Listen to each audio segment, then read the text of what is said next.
voulons tant de choses, nous avons soif de tant de sources. Assemblés ce matin si divers, unis par le seul lien de la parole, ou peut-être par un même désir, une même soif de Dieu. Assemblés en chair et en os, assemblés à distance, unis par l'Esprit, l'Esprit qui ne supporte aucune barrière, l'Esprit qui les détruit et qui nous rassemble, nous, pour pouvoir entendre la parole, la méditer, dire notre prière, notre reconnaissance, nos détresses, nos fautes, et par l'action du Saint-Esprit, recevoir une fois encore le soutien de notre Seigneur. La grâce et la paix vous sont données de la part de Dieu qui nous rassemble et de Jésus-Christ qui nous conduit. Je vous invite à chanter notre joie d'être ensemble avec le premier spontané.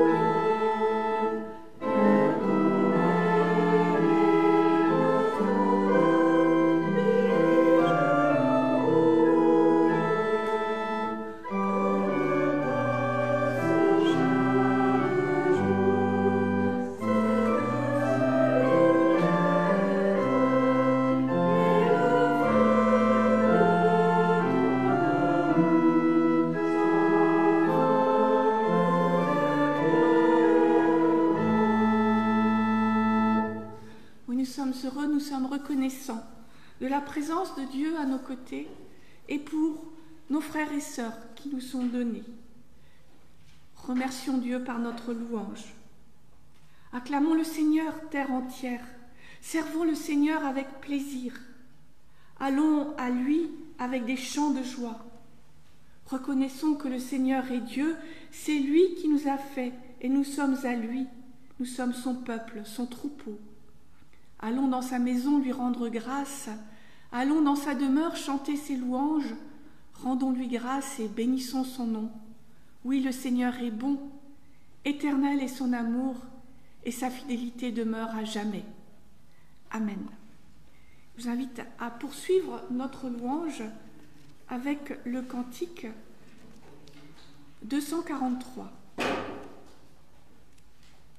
Amen.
avons chanté notre reconnaissance, nous avons chanté notre espérance que cet amour s'étende au monde entier.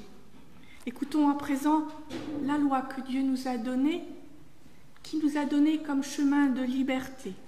Écoutons-la à travers la voix de l'apôtre Paul. Ne devez rien à personne, si ce n'est de vous aimer les uns les autres, car celui qui aime a accompli la loi. En effet, les commandements « ne commets pas d'adultère, ne tue pas, ne vole pas, ne convoite pas », ceux-ci et tous les autres se résument dans ce seul commandement « aime ton prochain comme toi-même ». L'amour est donc le plein accomplissement de la loi.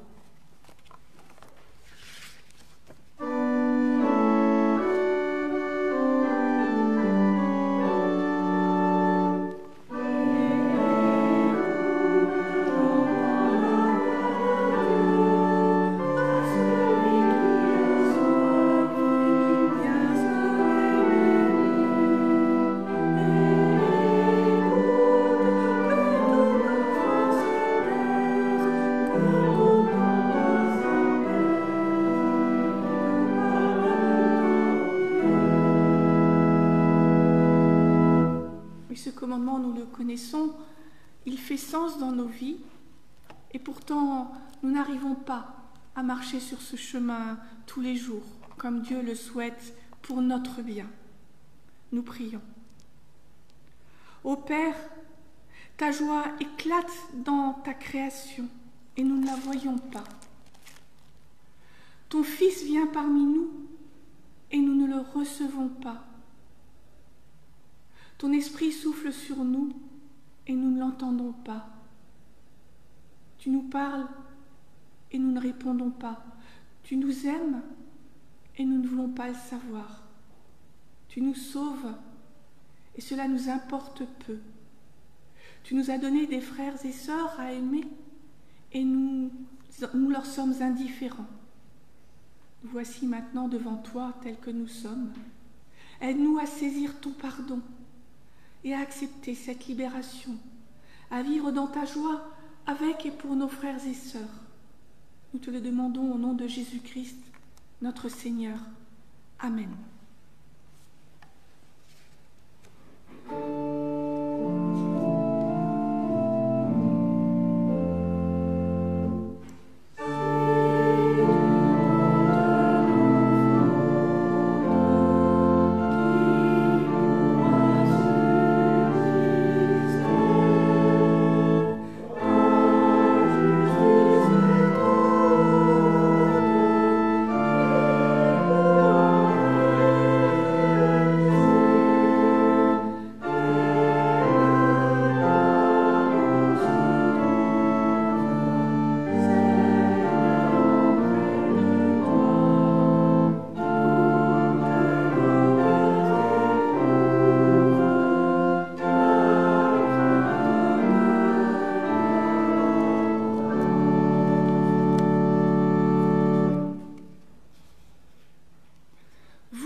Et soif de son pardon, vous êtes heureux, car il vous pardonne.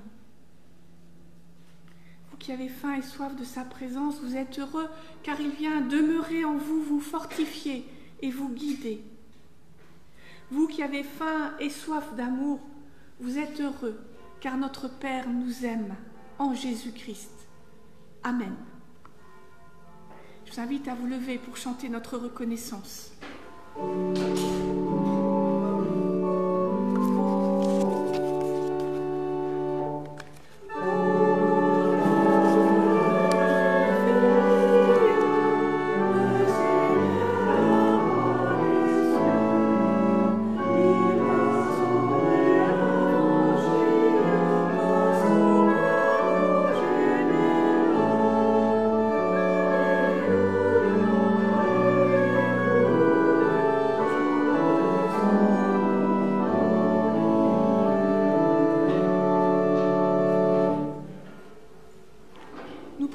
De lire les Écritures afin qu'elles deviennent pour nous paroles de vie. Esprit de lumière et de vérité, éclaire pour nous la parole que nous allons entendre. conduis-nous dans la vérité. Esprit de sainteté, prends place en nos pensées et nos cœurs, rends-nous attentifs à ta volonté. Esprit d'amour, de joie et de paix, brille en nous comme une flamme que rien ne puisse éteindre. Amen. J'ai choisi pour nous ce matin 2 passages bibliques. Le premier dans le livre de l'Apocalypse, au chapitre 12, les versets 7 à 11. Il y eut alors une guerre dans le ciel. Michel et ses anges combattirent le dragon. Le dragon combattit, lui et ses anges, mais il ne fut pas le plus fort et il ne se trouva plus de place pour eux dans le ciel. Il fut jeté à bas, le grand dragon, le serpent d'autrefois, celui qui est appelé le diable et le Satan, celui qui égare toute la terre habitée. Il fut jeté sur la terre et ses anges y furent jetés avec lui. Alors j'entendis dans le ciel une voix forte qui disait « Maintenant sont arrivés le salut, la puissance, le règne de notre Dieu et le pouvoir de son Christ. Car il a été jeté à bas l'accusateur de nos frères, celui qui les accusait devant notre Dieu jour et nuit. Mais eux, ils l'ont vaincu à cause du sang de l'agneau et à cause de la parole de leur témoignage. Ils n'ont pas aimé leur vie, même face à la mort. » Et puis dans l'Évangile selon Luc, les versets 17 à 24.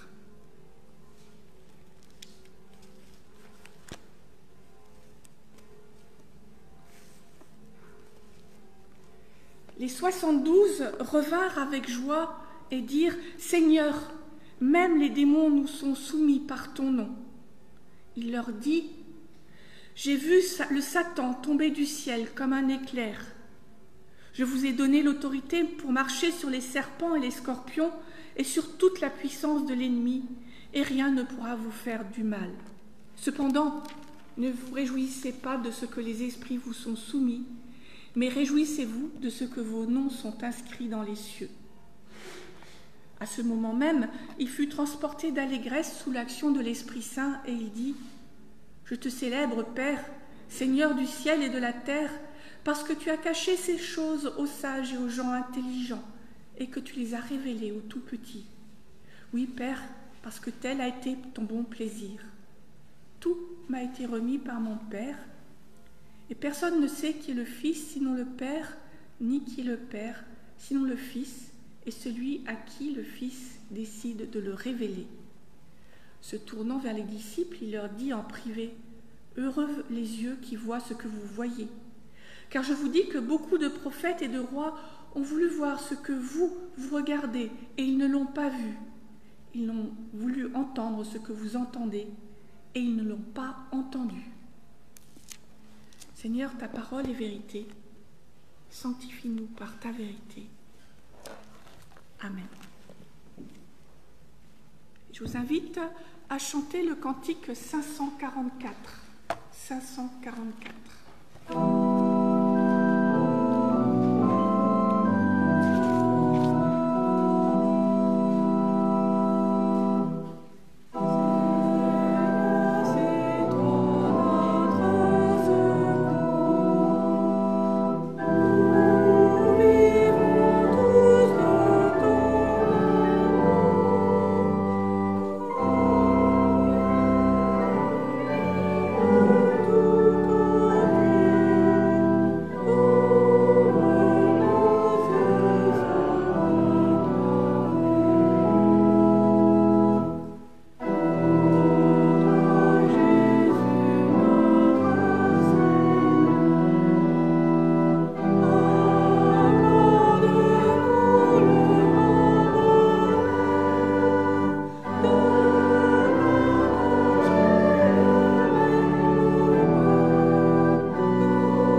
frères et sœurs, quel été nous vivons là?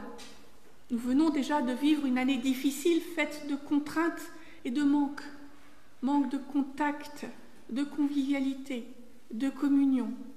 Un printemps et un été où nous avons manqué de ce soleil qui nous permet de nous sentir bien, de recharger nos batteries. Oh, bien sûr, nous avons eu la chance d'échapper aux inondations meurtrières d'Allemagne et de Belgique, mais pas aux incendies au sud de notre pays, et pas au froid et à la pluie. Il est difficile d'ouvrir un journal ou un poste de, j'ose dire encore un poste de radio, mais bientôt il n'y en aura plus, sans se sentir déprimé. Le changement climatique est maintenant bien présent, meurtrier au nord comme au sud de notre planète. Et puis les mauvaises nouvelles s'enchaînent.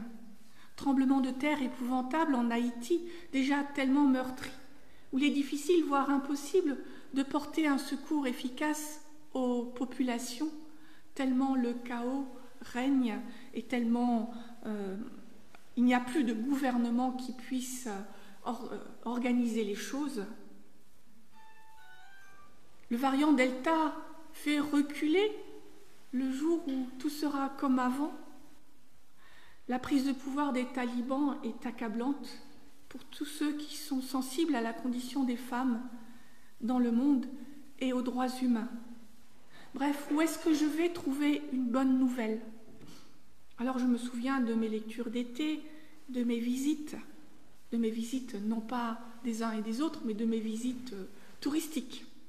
Je me souviens d'une église au sud de la Bourgogne, Anzy-le-Duc, et ses merveilleux chapiteaux, et l'un d'eux représentait la chute de Satan, précipité sur terre par l'archange Michel. Alors, ça, c'est une extraordinaire bonne nouvelle. Et des bonnes nouvelles, nous en avons besoin. C'est aussi la source d'une espérance inouïe pour l'humanité. Et de l'espérance, il nous en faut aussi. Grâce à la vie, la mort et la résurrection du Christ, le mal absolu est vaincu. Les images, pour le dire, varient selon les lectures bibliques. J'aurais pu vous ajouter le passage de l'évangile de Jean où Jésus, à perspective de la croix, dit « Maintenant, le prince de ce monde est jeté dehors ». Le prince de ce monde, c'est Satan. Dans l'Apocalypse, l'image est différente, mais la chute du Satan est aussi à comprendre au passé. En effet, si l'image est claire, il y a une partie des personnes qui le lisent, y compris des commentateurs, qui, parce que c'est une vision, estiment que c'est une vision du futur en intégralité. Mais le temps lui-même est au passé. Ce passé contredit l'idée que ça serait les prémices de cette lutte de la fin des temps qui devrait établir la nouvelle Jérusalem et le règne de Dieu sur terre. Ces visions du futur seraient censées consoler des communautés persécutées ou en tout cas malmenées en raison de leur appartenance au christianisme. Mais ce verbe est donc au passé. Alors passé de la vision racontée ou passé dans l'histoire de la création. Alors en lien avec le texte biblique de Luc que je vous ai lu, le passage de Jean que j'aurais pu vous lire, eh bien je pense qu'il s'agit bien d'un événement passé. Le mal absolu est déjà vaincu. Que cela soit raconté par une vision décrivant des archanges, un dragon, ou que cela soit affirmé paradoxalement par un homme qui va mourir sans se défendre, la réalité pour nous aujourd'hui est la même. Le mal absolu ne peut pas l'emporter. Il a été métaphoriquement chassé des cieux, c'est-à-dire que le Christ a vaincu ce mal une fois pour toutes. Évidemment, et l'Apocalypse ne le nie pas, il suffit de lire la suite, la réalité du mal existe toujours sur terre, mais celui-là, il est relatif, circonstanciel. On peut le combattre et même le vaincre. Certes, il est des jours où nos espoirs d'une humanité meilleure, d'une planète protégée sont bien faibles. Mais contrairement à l'espoir, l'espérance, elle demeure. Elle est forte, elle est invincible, parce que le mal absolu n'existe plus. Grâce au Christ et à la foi qu'il place en nous, nous pouvons agir contre le mal qui demeure sur terre, et quoi qu'il arrive, Christ est à jamais vainqueur, et il nous invite à continuer à combattre à ses côtés. Cela, Jésus le dit expressément dans son discours d'accueil à ses disciples. Il les avait envoyés 2 par 2, non pas 12, mais 72, annoncer le règne de Dieu. Et les voilà de retour, heureux de leur succès. C'est alors que Jésus s'exclame qu'il a vu le Satan tomber du ciel comme l'éclair. Annoncer que le règne de Dieu s'est approché, c'est bien sûr annoncer Jésus le Christ, c'est proclamer l'Évangile. Or l'Évangile, c'est ce qui libère les humains de leurs chaînes, qu'elles soient matérielles ou spirituelles. C'est Jésus, décrit comme l'agneau par l'Apocalypse, qui a vaincu le Satan, mais il n'était pas seul. Ses disciples ont participé au combat. Nous sommes appelés à participer au combat. Pas dans le ciel, le mal ne s'y trouve plus, mais ici, sur terre, où les occasions de le combattre sont quotidiennes. Et notre espérance nous aide, elle nous permet de croire que chaque geste compte, que chaque être humain peut faire reculer le mal, même si cela ne se voit pas dans la nuit qui parfois menace de nous engloutir et d'engloutir le monde. Les disciples rentrent heureux de leur mission. Ils ont constaté le pouvoir de Jésus sur les démons, ceux qui emprisonnent les humains. Ils ont compris que Jésus n'a pas besoin d'être là physiquement pour que cette libération s'opère.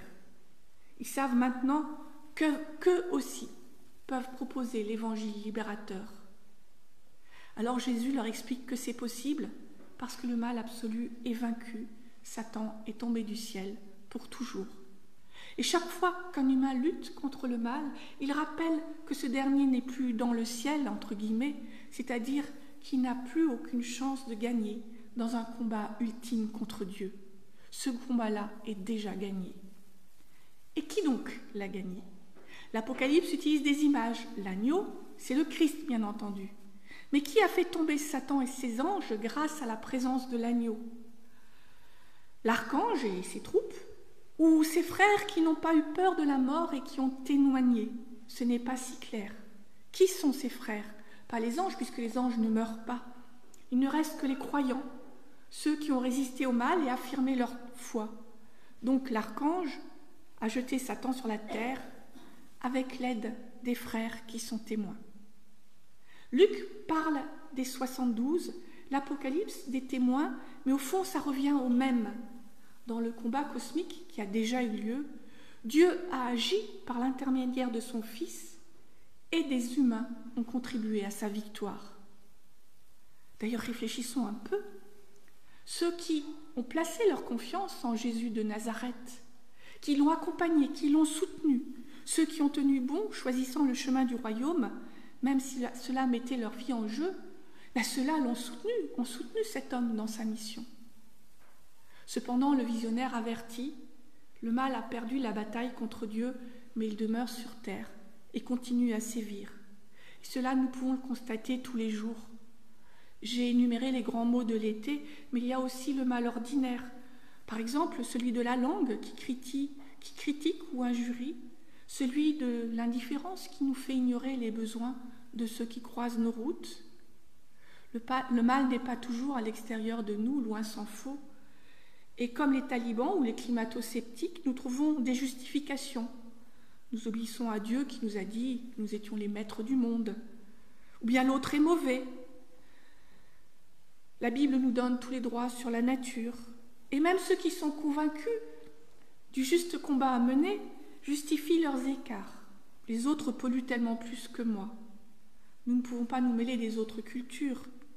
Nous devons respecter les convictions religieuses des autres. Et le SDF qui croise mon chemin, il va boire l'argent que je lui donne.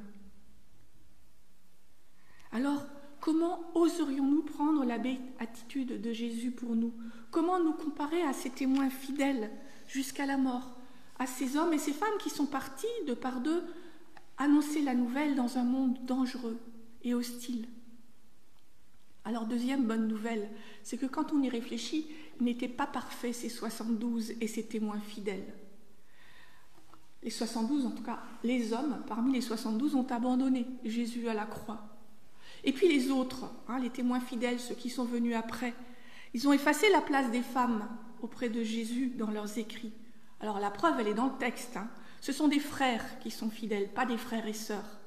Et où sont donc ces sœurs qui ont résisté bien plus que les hommes à l'époque, en tous les cas, qui sont restées auprès de Jésus à la croix et qui plus tard ont résisté elles aussi à la tentation de renier Jésus dans les premiers temps du christianisme? Non, non, ils ne sont pas parfaits, ils ne sont pas plus parfaits que nous. Pourtant, Jésus remercie Dieu pour eux, pour leur présence, pour leur action contre le mal, pour le soutien qu'il lui apporte. Les hommes disciples vont certes s'enfuir au jardin des Oliviers, mais en attendant, ils accompagnent Jésus. Ils le soutiennent et ils vont revenir après la résurrection. Ils vont annoncer, continuer à annoncer cet évangile de libération et d'amour. Nous, bien sûr, nous ne voyons pas Jésus de Nazareth. Nous n'entendons pas sa voix terrestre. Mais nous avons l'espérance. Cette espérance naît de notre certitude. Le Satan est vaincu. Christ est vivant. Et il nous accompagne dans tous nos combats contre le mal, les petits comme les grands. Ceux contre notre égoïsme et notre indifférence, et ceux contre les grands malheurs. Ils étaient 72, selon Luc, 144 000, selon l'Apocalypse, une goutte d'eau dans la population mondiale de ce monde. Et pourtant, ils sont partis à annoncer l'Évangile. Ils ont témoigné de leur foi. Ils ont tenu bon. Ont-ils convaincu tout le monde? Certes non, sinon il n'y aurait pas eu besoin de consolation pour eux, de paroles d'espérance. Ont-ils guéri tout le monde? Libéré tous ceux qui étaient enchaînés par le mal? Évidemment pas. Jésus ne l'a pas fait non plus, mais ils ont agi contre le mal là où ils le rencontraient. À quoi bon témoigner de ma foi si personne ne m'écoute? Pourtant, qui me dit que personne ne m'écoute? Je ne lis pas dans l'esprit des gens, ni dans leur cœur. Je ne sais pas comment l'esprit agit en eux, même si ils me disent que ça ne les intéresse pas, même s'ils se moquent de moi. Je ne sais pas ce qui se passe et ce qui va se passer après cette parole de témoignage. À quoi bon faire moins de déchets, renoncer à surconsommer, à me déplacer comme bon me semble, puisque les autres continuent leur course destructrice? Mais si je dis ça, les autres sont justifiés de la même manière. Ils vont dire la même chose. À quoi bon réclamer l'accueil de réfugiés afghanes puisque tant de femmes ne peuvent pas quitter leur pays? Mais si je dis ça, est-ce que je n'oublie pas que chaque vie humaine a du prix? Alors toutes ces objections, toutes ces réponses sont tirées de la vraie vie et on pourrait en trouver d'autres. Et c'est vrai que les espoirs d'une vie bonne pour tous, en relation avec notre Dieu, bon et miséricordieux, sont si faibles qu'on serait découragé à moins s'il n'y avait l'espérance. Le mal est déjà vaincu, et chaque fois que je fais le moindre geste pour combattre celui qui reste, le mal qui demeure sur terre, je marche sur le chemin du royaume avec le Christ. Chaque fois que j'aide une personne, chaque fois que j'aide un animal, chaque fois que je protège la nature, j'aide un être vivant qui a une valeur absolue et non pas relative au nombre total d'habitants, d'arbres, d'animaux. Si nous regardons la vie comme ceux qui ne croient pas, alors il n'y a pas d'espoir. Alors nous renonçons avant d'avoir commencé. Alors la foi en nous est vaine et nous perdrons tout ce que nous voulons garder sans pour autant obtenir l'essentiel. La conviction que Dieu et son Christ sont plus forts que tous les maux et qu'avec eux, non seulement nous pouvons traverser toutes les épreuves, mais nous pouvons affronter le mal afin qu'enfin la création connaisse la paix et l'harmonie que Dieu veut pour elle. Alors vivrons-nous ce temps d'harmonie pour la création? Peut-être pas, mais dans ce combat, nous vivons cette paix, nous personnellement, en communion avec le Seigneur et les uns avec les autres. Et c'est là le témoignage de notre espérance. Amen.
Je vous invite à chanter le cantique 543.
invite maintenant à confesser notre foi.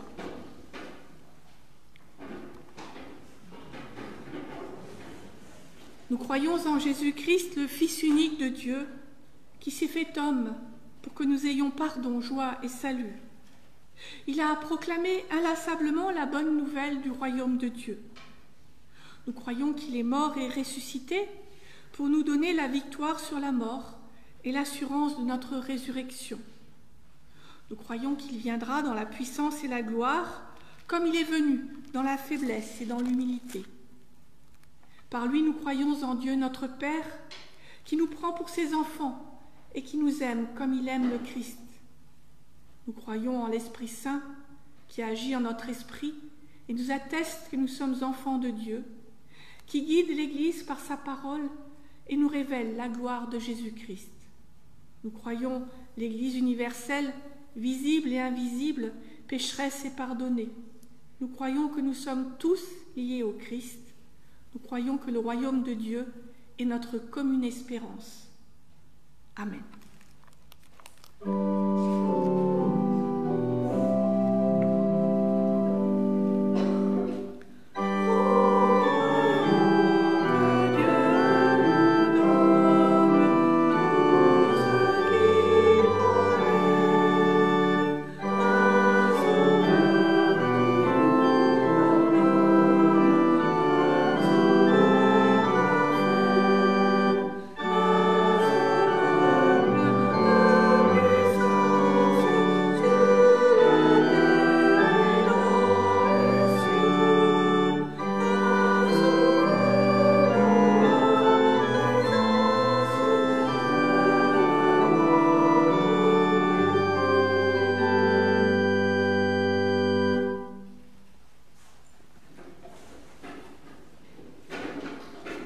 C'est le moment des annonces.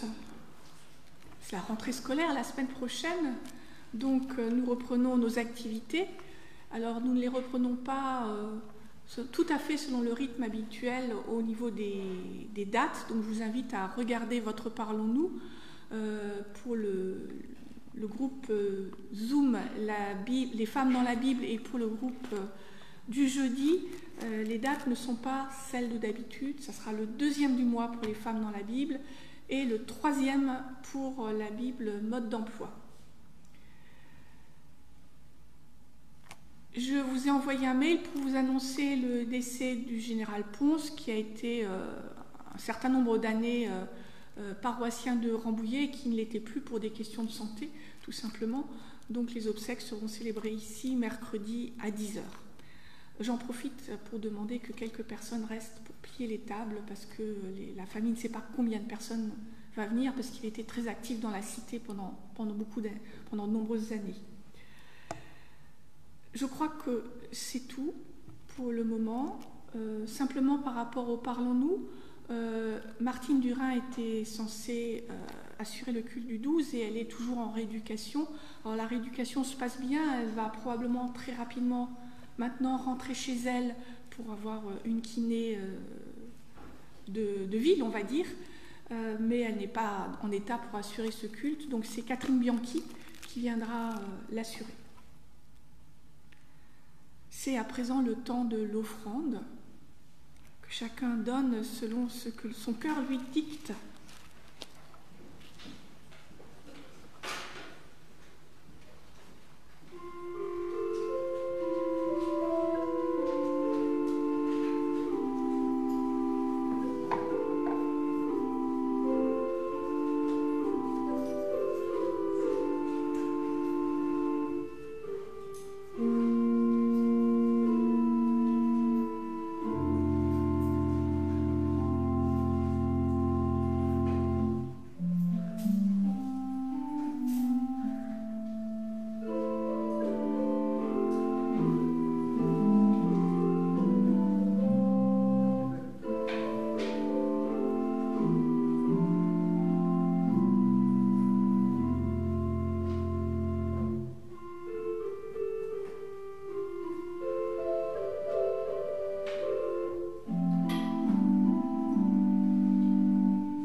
Seigneur, bénis cette offrande qui est le signe de notre engagement à ton service. Amen. C'est le moment de tourner nos cœurs, nos pensées et nos prières vers l'au-delà de ce temple, vers tous ceux qui en ont besoin, que ce soit dans nos cercles familiaux, amicaux, que ce soit nos frères et sœurs dans notre paroisse, que ce soit celui qui, au bout du monde, a besoin de la présence de Dieu. Seigneur, toi qui nous commandes d'aimer de ton amour Triomphe de tous ceux qui nous divisent, afin que nous pardonnant les uns aux autres, nous t'adressions d'un même cœur notre prière. Toi qui aimes le plus petit ou la plus petite d'entre nos frères et sœurs, nous te prions pour les pauvres, pour les affligés, les malades, les mourants, toutes les personnes qui souffrent. Et en cette fin d'été, nous pensons plus particulièrement aux personnes victimes de ce tremblement de terre en Haïti, à ceux qui sont victimes d'inondations terribles, à ceux qui sont victimes de la violence des humains. Nous te prions pour tous ceux qui nous sont chers, mais aussi pour ceux que nous avons du mal à aimer. Nous les nommons dans le secret de nos cœurs.